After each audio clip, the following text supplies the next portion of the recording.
नमस्कार दोस्तों, जय श्री कृष्ण। स्वागत है आपका धार्मिक कथाएं चैनल में। आज हम पोष पुत्रदा एकादशी व्रत कथा पढ़ेंगे। हिंदू पंचांग के अनुसार इस साल पोष माह के शुक्ल पक्ष की एकादशी तिथि 10 जनवरी 2025 को मनाई जा रही है। पोष पुत्रदा एकादशी का महत्व। धर्मराज युधिष्ठिर कहने लगे कि हे भगवान, आपने पोष कृष्ण एकादशी अर्थात सफला एकादशी का महात्म्य बताकर बड़ी कृपा की। अब आप कृपा करके मुझे पोष माह के शुक्ल पक्ष की एकादशी के विषय में भी बतलाइए। इस एकादशी का क्या नाम है तथा इसके व्रत का क्या विधान है, इसकी विधि क्या है, इसका व्रत करने से किस फल की प्राप्ति होती है और उसमें कौन से देवता का पूजन किया जाता है।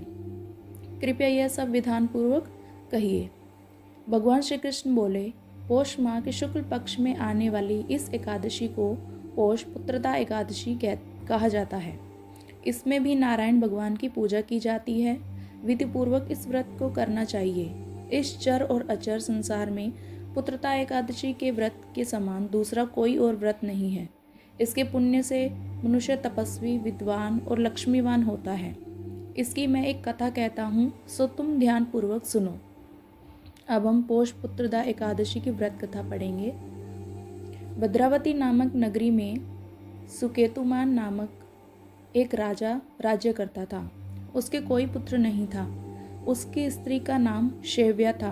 वह निपुत्र होने के कारण सदैव चिंतित रहा करती थी। राजा के पितर भी रो रो कर पिंड लिया करते थे और सोचा करते थे कि इसके बाद हमको कौन पिंड दान देगा।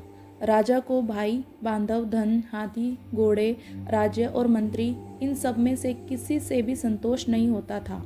वह सदैव यही विचार करता था कि मेरे मरने के बाद मुझको कौन पिंडदान करेगा। बिना पुत्र के पितरों और देवताओं का ऋण मैं कैसे चुका सकूंगा।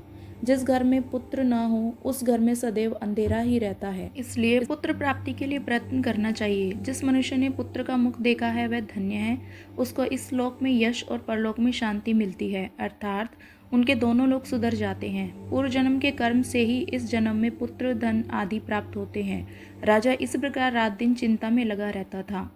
एक समय तो राजा ने अपने शरीर को त्याग देने का निश्चय किया, परंतु आत्मघात को महान पाप समझकर उसने ऐसा नहीं किया। एक दिन राजा ऐसा ही विचार करता हुआ अपने घोड़े पर चढ़कर वन को चल दिया तथा पक्षियों और वृक्षों को देखने लगा। उसने देखा कि वन में मृग, व्याघ्र, सुअर, सिंह, बंदर, सर्प आदि सब भ्रमण कर रहे हैं। हाथी अपने बच्चों और हथनियों के बीच घूम रहा है। इस वन में कहीं तो गीदड़ अपने कर्कश स्वर में बोल रहे हैं, कहीं उल्लू ध्वनि कर रहे हैं। वन के दृश्यों को देखकर राजा सोच विचार में लग गया। इसी प्रकार आधा दिन बीत गया। वह सोचने लगा कि मैंने कई यज्ञ किए, ब्राह्मणों को स्वादिष्ट भोजन से तृप्त किया, फिर भी मुझको दुख प्राप्त हुआ। क्यों? राजा प्यास के मारे अत्यंत दुखी हो गया और पानी की तलाश में इधर उधर फिरने लगा। थोड़ी दूरी पर राजा ने एक सरोवर देखा। उस सरोवर में कमल खिले थे तथा सारस, हंस, मगरमच्छ आदि विहार कर रहे थे। उस सरोवर के चारों तरफ मुनियों ने आश्रम बनाए हुए थे। उसी समय राजा के दाहिने अंग फड़कने लगे। राजा शुभ शगुन समझकर घोड़े से उतरकर मुनियों को दंडवत प्रणाम करके बैठ गया। राजा को देखकर मुनियों ने कहा, हे राजन, हम तुमसे अत्यंत प्रसन्न हैं। तुम्हारी क्या इच्छा है सो कहो। राजा ने पूछा, महाराज, आप कौन हैं और किस लिए यहाँ आए हैं? कृपा करके बताइए। मुनि कहने लगे कि हे राजन, आज संतान देने वाली पुत्रदा एकादशी है। हम लोग विश्वदेश हैं और इस सरोवर में स्नान करने के लिए आए हैं। यह सुनकर राजा कहने लगा कि महाराज, मेरे भी कोई संतान नहीं है। यदि आप मुझ पर प्रसन्न हैं तो एक पुत्र का वरदान दीजिए। मुनि बोले, हे राजन, आज पुत्रदा एकादशी है। आप अवश्य ही इसका व्रत करें। भगवान की कृपा से अवश्य ही आपके घर में पुत्र होगा।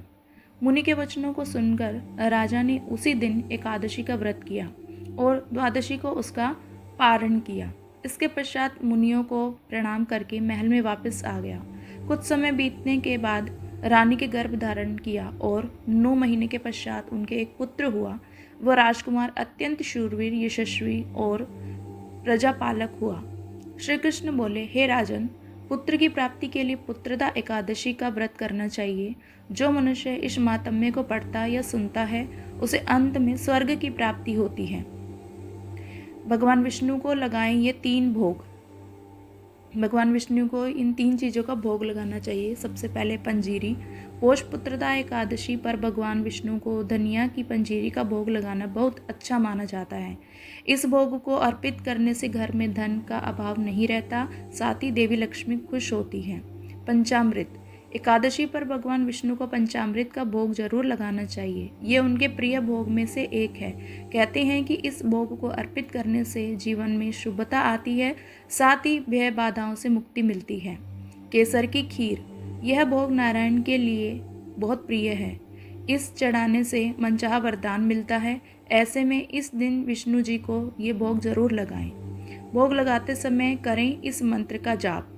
पोष पुत्रदा एकादशी के दिन श्री हरि विष्णु को भोग चढ़ाते समय इस मंत्र त्वदीय वस्तु गोविंद शुभमव्य समर्पण्य गृहाण सुखमो भूतवा प्रसीद परमेश्वरा का जाप करें। इससे भोग तुरंत स्वीकार हो जाता है। इसके साथ ही जीवन में समृद्धि बनी रहती है। पोष पुत्रदा एकादशी पर क्या खा सकते हैं? पोष पुत्रदा एकादशी व्रत जो साधक उपवास रख रहे हैं वे दूध, दही, फल, शरबत, साबूदाना, बादाम, नारियल, शकरकंद, आलू, मिर्च, सेंधा नमक, राजगिरार का आटा आदि चीज़ों का सेवन कर सकते हैं। वहीं व्रती का इस बात का ध्यान दें कि नारायण की पूजा के बाद ही कुछ खाएं। साथ ही प्रसाद बनाते समय पवित्रता का विशेष ध्यान दें, जिससे व्रत सफलता के साथ पूरा हो सके। पोष पुत्रदा एकादशी पर क्या ना खाएं? अगर आप पोष पुत्रदा एकादशी पर व्रत कर रहे हैं तो अपने भोजन का पूरा ध्यान दें, क्योंकि यह व्रत को सफल और असफल बनाने में अहम भूमिका निभाता है।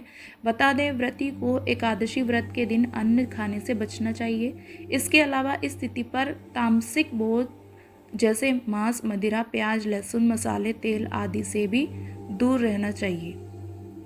आपको ये मेरी वीडियो कैसी लगी ज़रूर बताएं। धन्यवाद दोस्तों।